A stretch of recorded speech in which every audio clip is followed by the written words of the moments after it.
Okay, ladies and gentlemen, today I'm going to be showing you how to work around the Inspiration software.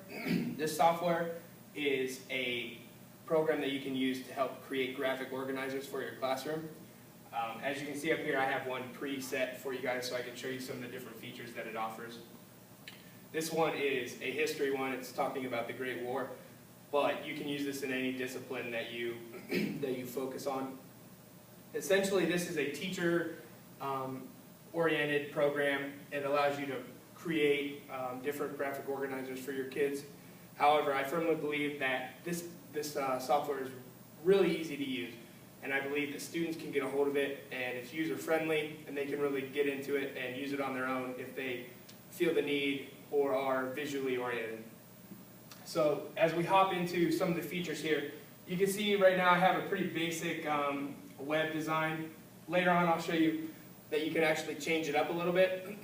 But right here you see we have a main point that stems out different branches to the subpoints.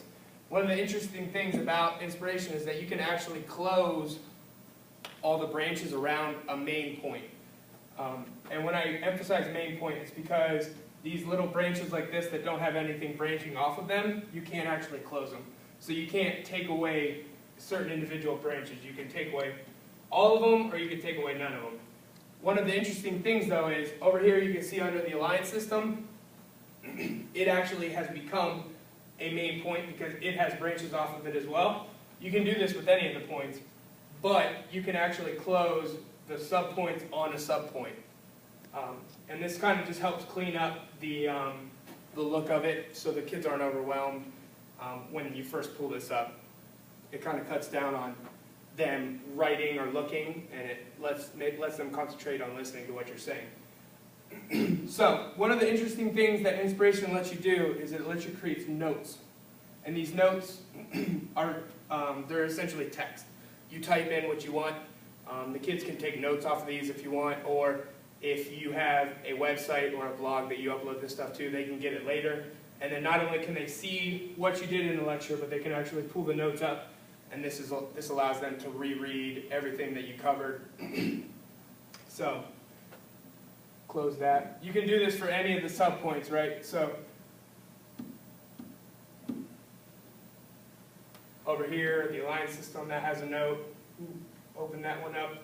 Another interesting feature that Inspiration does is it allows for voice, like recording voice. Today we'll be learning about the 5 causes of the Great War, also known as World War I.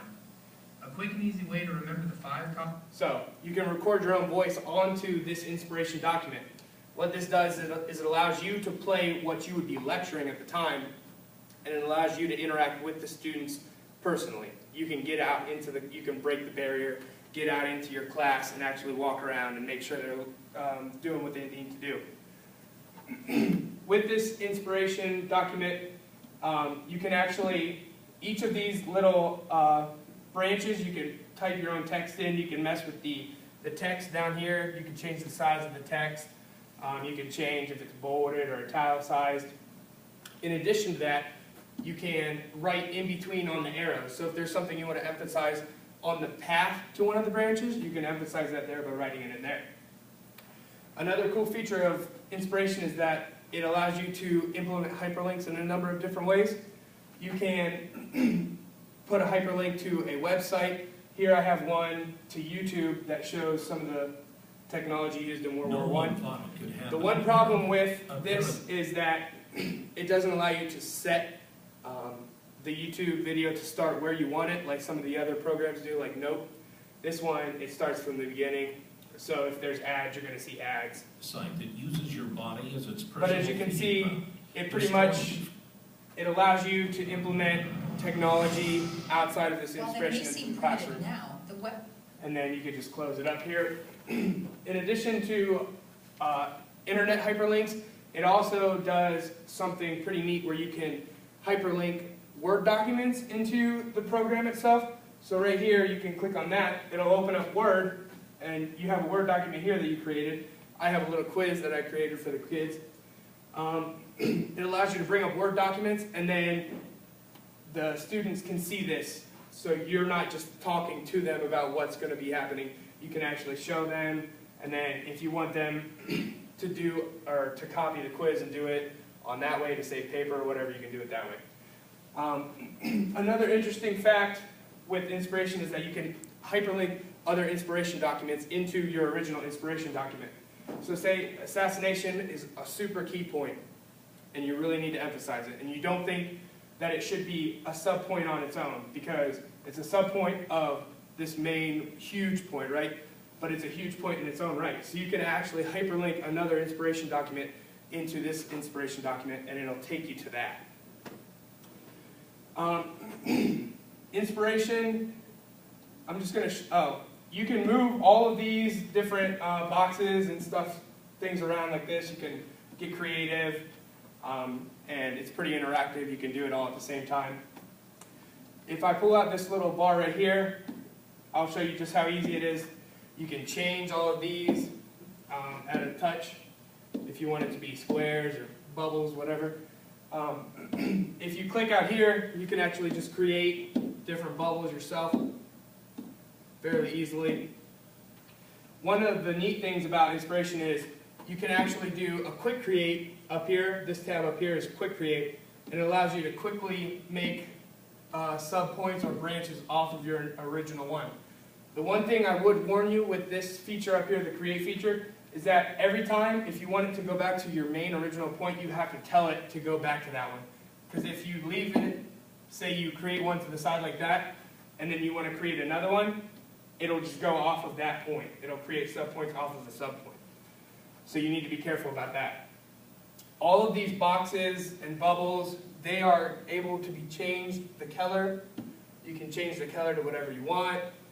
These arrows, as you can see down here, you can also change the color of the arrows, as well as you can change the thickness of the arrows down here. This toolbar down here is really helpful. It allows you to do a bunch of different things. You can change the thickness, you can change the color. In addition to all of this, you can actually do something pretty unique to inspiration, I think. You can click on one of these subpoints, and then you can go up here to the toolbar up here, click rapid fire. You can walk to your keyboard,